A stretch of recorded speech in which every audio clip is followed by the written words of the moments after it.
Akepa, c'est le nom de ce village où notre conteur nous fait atterrir aujourd'hui. Histoire des histoires. Dans les commentaires, vous répondez histoire ou réalité. Le conteur raconte. Le royaume d'Akepa a connu beaucoup de rois, de princes, de reines et de princesses. Mais celui dont le nom fit le tour du monde fut Keba Fuleli l'Avare. Il succéda à son père Akoba Koba après la mort de ce dernier. Keba Fuleli n'a pas vraiment eu à passer les épreuves requises pour s'asseoir sur le trône d'Akepa, car il fut fils unique. Aucun autre prétendant au trône, et le départ brutal de son père, le roi Akoba Koba, fut sans préavis.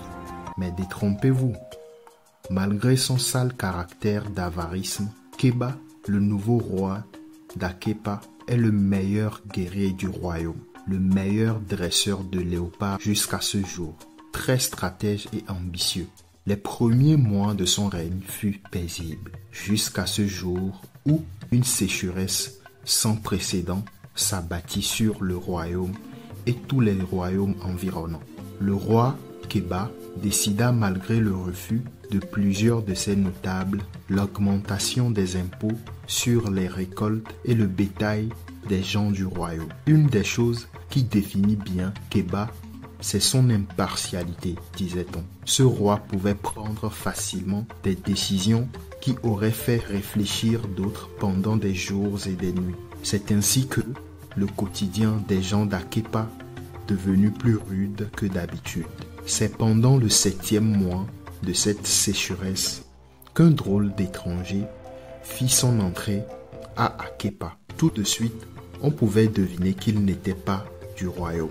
Homme de très petite taille, le visage sans émotion et un style de vêtements jamais vu auparavant, même dans les royaumes avoisinants. Ces drôles d'hommes avaient comme une légère brillance qui émanait de lui.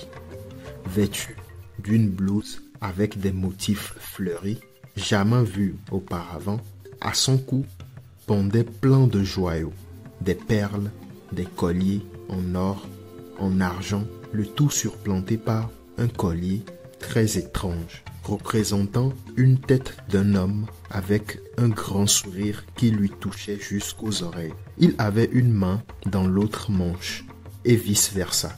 Tout ce qui l'accompagnait était une gibecière en peau de mouton sûrement. Il est lent dans sa démarche et regardait tout autour de lui.